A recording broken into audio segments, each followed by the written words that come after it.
बिस्मिल्लाहिर्रहमानिर्रहीम। लाखों करोड़ों दुरूदो सलाम मोहम्मद मुस्तफ़ा सल्लल्लाहु अलैहि वसल्लम और आले मोहम्मद पर। मैं हूं उमर दराज गोंदल। सब मुतालबा यह कर रहे थे कि तहरीक इंसाफ के साथ जमात इस्लामी भी यकजहती का इजहार कर रही है, महमूद खान चकजई भी कर रहे हैं, तो तहरीक इंसाफ खुलकर बात क्यों नहीं कर रही।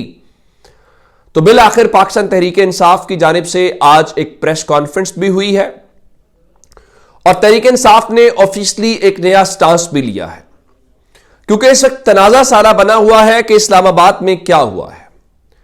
अब हुकूमत तो सिरे से इनकार कर रही है ना कि कोई गोली चली नहीं है, असलहा ही नहीं था, लेकिन जाहिर है कि इंटरनेशनल मीडिया कुछ कहानी जो भी बता रहा है, उस सब के बीच में हमने ये देखा कि जो पहला नंबर था पाकिस्तान तहरीक इंसाफ का और पाकिस्तान तहरीक इंसाफ का जो आज का नंबर है वो थोड़ा सा डिफरेंट है। और आज तहरीक इंसाफ की जानिब से जो शेख वकास अकरम ने भी प्रेस कॉन्फ्रेंस की है और उनके मीडिया डिपार्टमेंट की तरफ से न सिर्फ नाम जारी किए गए हैं बल्कि तस्वीर जारी की गई है और उनका दावा यह है कि पाकिस्तान तहरीक इंसाफ का कि जो अब तक उनके पास तफसीलात आई हैं उसमें उनके 12 अफराद की जान गई है। अब उनके मुताबिक वो क्या बात कर रहे हैं, शेख वकास अकरम की जो आज की प्रेस कॉन्फ्रेंस थी, उनका कहना यह है कि मजीद डेटा आ रहा है और हमारे कारकुन लापता है।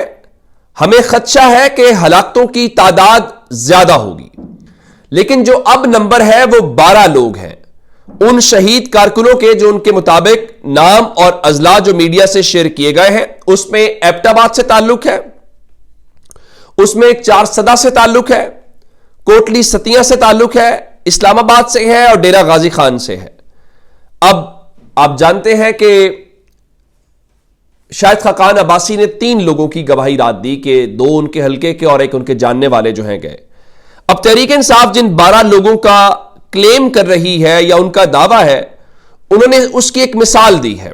मिसाल यह है कि डीजी खान में एक शख्स के हवाले से जिसका जनाजा भी अदा हुआ और सोशल मीडिया पे बहुत सारे विजुअल्स हैं उनको लेके, शफीक लुंड उनका नाम है।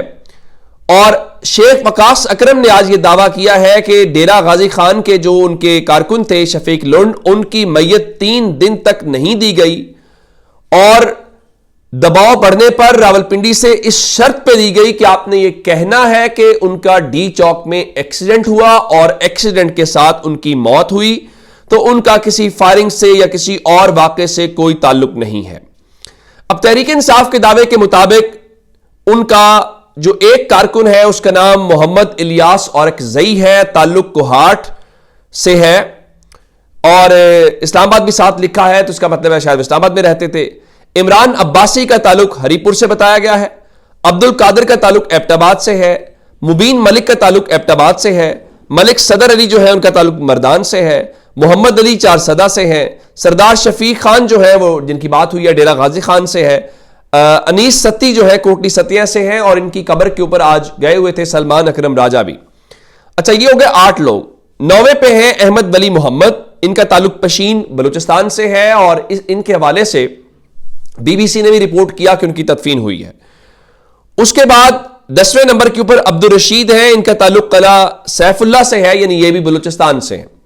नंबर 11 के ऊपर जो है वो तारिक खान है जो शांगला से जिनका ताल्लुक बताया गया है और नंबर 12 पे ताजुद्दीन है जिनका ताल्लुक चारसदा से बताया गया है। अब तहरीक इंसाफ ये कह रही है कि इन 12 लोगों की जान गई है और उनके मुताबिक वजह यह है कि हमारे लिए तस्दीक करना भी जरा मुश्किल हो गया है, क्योंकि हमें किसी रिकॉर्ड तक कोई रसाई जो है वो नहीं दी जा रही।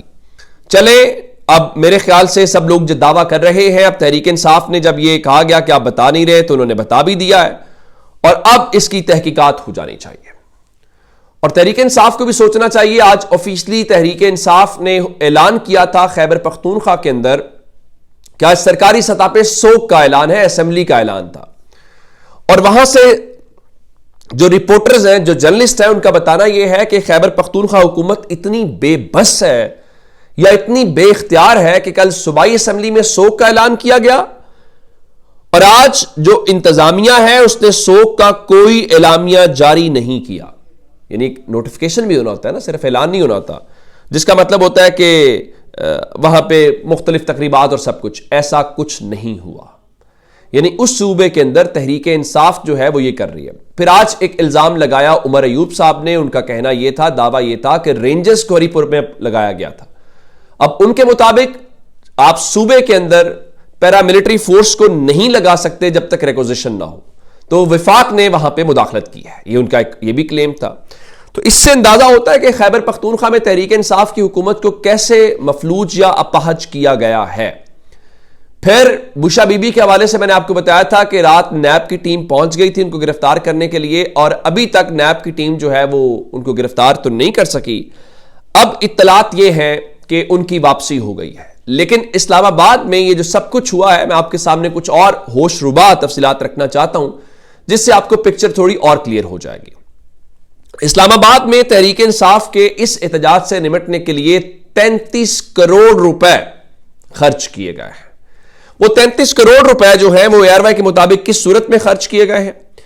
पुलिस ने 35,000, 3500 नहीं, 3500 भी काफी होते हैं, 35,000 जो है वो आंसू गैस के जो शेल्स हैं उनका बंदोबस्त किया था। और इन 33 करोड़ में से पुलिस ने सिर्फ 3 रोज में तहरीक इंसाफ के मुजाहिरीन के ऊपर 15 करोड़ रुपए के आंसू गैस के शेल्स इस्तेमाल किए हैं। 35,000 का बंदोबस्त था तो 15 करोड़ के आपने इस्तेमाल कर लिए, बहुत अच्छा है। और इसके अलावा रबड़ की गोलियों और 2500 बंदूकों की मद में 11 करोड़ रुपए के अखराजात आए।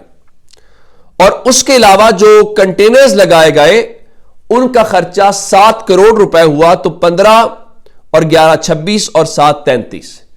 तो तहरीक इंसाफ के हवाले से इन 33 करोड़ का शोर है कि आपने उस 33 करोड़ के जरिए उस एहतजाज को रोकने की कोशिश की है। तो चले होपफुली अब ये 33 करोड़ जो है ये आपके काम आ गया होगा। और आज एक इजलास था इस्लामाबाद में और अमनो अमान के हवाले से पीटीवी ने बताया जी आला सतह का इजलास है जहां पे शहबाज शरीफ ने खिताब किया। इस इजलास के अंदर आर्मी चीफ जनाब से मुनीर भी थे और पंजाब की वजीर आला मरियम नवाज शरीफ भी थी और पंजाब की सीनियर मिनिस्टर मरियम औरंगजेब भी थी और अटॉर्नी जनरल भी जो है इस इजलास में देखे गए हैं। और इस इजलास से खिताब करते हुए शहबाज शरीफ ने कहा कि तहरीक इंसाफ नहीं तखरीब इंसाफ है, ये इंतशारी गिरोह है, हमें चाहिए ऐसे हाथ तोड़ दें। बिल्कुल ठीक है। लेकिन आज दूसरी जानिब इमरान खान जो है उनसे मुलाकात के हवाले से मैंने आपको बताया था कि फैसल चौधरी साहब ने एक दरखास्त दी, फिर इंसदाद दहशतगर्दी अदालत ने उनकी उस दरखास्त को मंजूर कर लिया। लेकिन अदालत के हुक्म के बावजूद अडियाला जेल में आज इमरान खान से मुलाकात नहीं करवाई गई। और एडिशनल सुप्रिंटेंडेंट अडियाला जेल ने बताया कि इमरान खान हमारी तहवील में अब नहीं है, वो थाना न्यू टाउन पुलिस की तहवील में है, उनके सेल की सिक्योरिटी भी पिंडी पुलिस के कंट्रोल में है, तो इसलिए पिंडी पुलिस से राब्ता करें। इसको यूं समझिए कि अब इमरान खान जो है वो अब मरियम नवाज और पंजाब पुलिस की हिरासत के अंदर है। जब ये सब कुछ हो रहा है तो हम सब कह रहे हैं कि इसकी तहकीकात करें, बाकी मामलात की। तो खबर जरा सुनी जाते जाते। सुप्रीम कोर्ट ऑफ पाकिस्तान ने पीआईए की निजकारी केस समाअत के लिए मुकर्रर कर दिया है और जस्टिस अमीनुद्दीन खान की सरबराही में 6 रुकनी आईनी बेंच 5 दिसंबर को समाअत करेगा। ठीक है, जाहिर है कि वो बड़ा जरूरी है। और फिर एक और भी खबर है कि याया अफरीदी साहब ने जुडिशल कमीशन का इजलास तलब कर लिया है और जस्टिस शाहिद बिलाल को जी आईनी बेंच में शामिल करने पर गौर किया जाएगा, जिसके बाद जी 9 मई का जो मुकदमा है वो भी फौरी समाअत के लिए मुकर्रर होने का इम्कान है। जस्टिस याया अफरीदी अब इजलास बुलाने के अलावा क्या कर सकते हैं? कुछ भी नहीं कर सकते। अब जो करना है वो जस्टिस अमीनुद्दीन खान ने करना है, जो हुकूमत की चॉइस है। अपना बहुत सारा ख्याल रखिएगा। खुदा हाफिज।